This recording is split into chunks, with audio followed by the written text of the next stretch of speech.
Assalamualaikum warahmatullahi wabarakatuh. Berjumpa lagi dengan Bu Roila di pelajaran IPA. Untuk pelajaran IPA kali ini kita akan membahas mengenai klasifikasi makhluk hidup.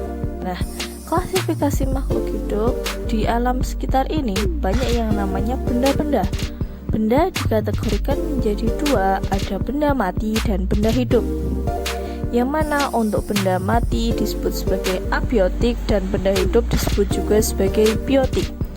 Untuk benda mati tidak punya gejala kehidupan atau tidak punya ciri, tetapi untuk cirinya benda mati atau benda tak hidup tidak bergerak, tidak melawan metabolisme, tidak bereproduksi, tidak menanggapi rangsang, tidak beradaptasi, dan sebagainya.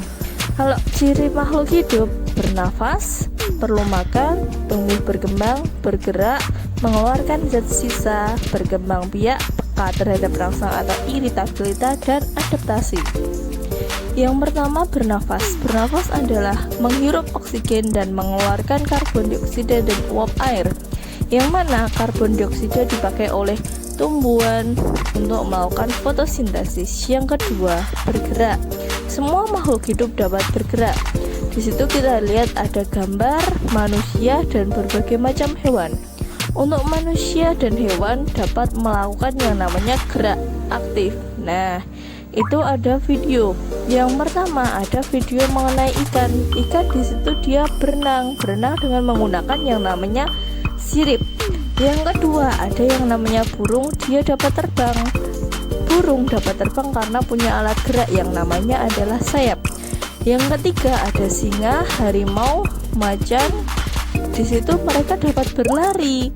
Kenapa mereka bisa berlari? Karena mereka memiliki alat gerak yang namanya adalah kaki dan juga tangan kalau untuk manusia. Seperti itu.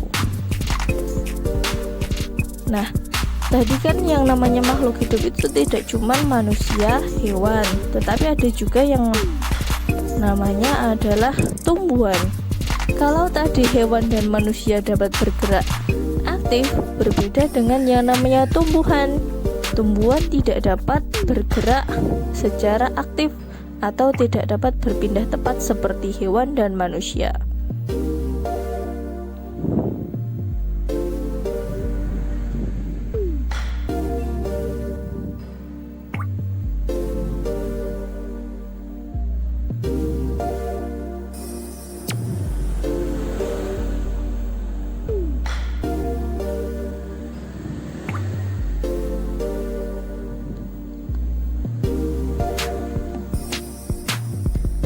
Untuk tumbuhan, karena dia tidak dapat berpindah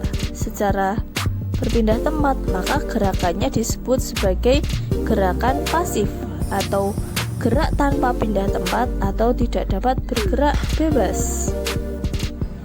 Tumbuhan hanya dapat menanggapi rangsang. Nah, yang ciri selanjutnya adalah memerlukan makan atau nutrisi. Di situ kita lihat ada ayam dan manusia sedang makan dan ada gambar tumbuhan.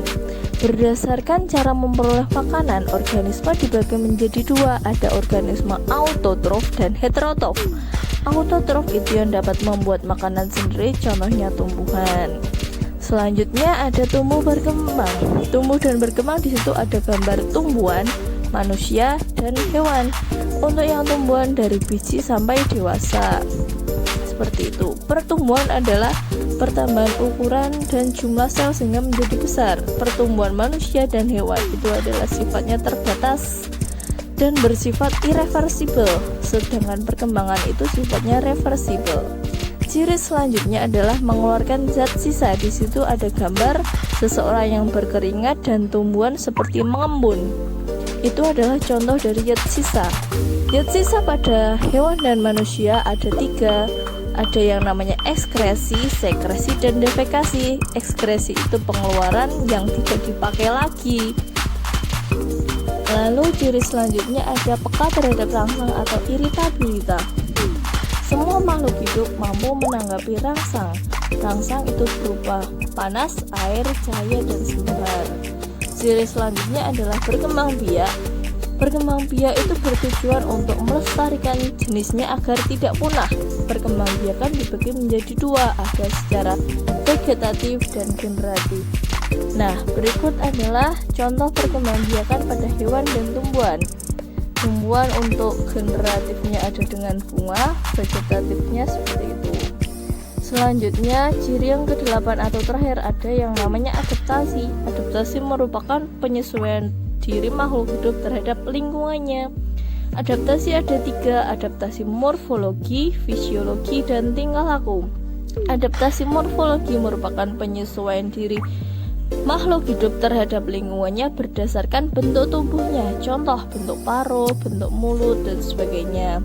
Adaptasi fisiologi itu penyesuaian diri makhluk hidup berdasarkan fungsi organ tubuhnya. Contoh orang di pegunungan itu pipi kemerahan karena dia punya kadar sel darah merah lebih banyak. Yang ketiga ada yang namanya adaptasi tingkah laku. Jadi yang beradaptasi itu adalah tingkah laku makhluk hidup. Contoh, paus muncul ke permukaan, ada cicak autotomi, ada mimikri. Nah, selanjutnya materi yang mengenai klasifikasi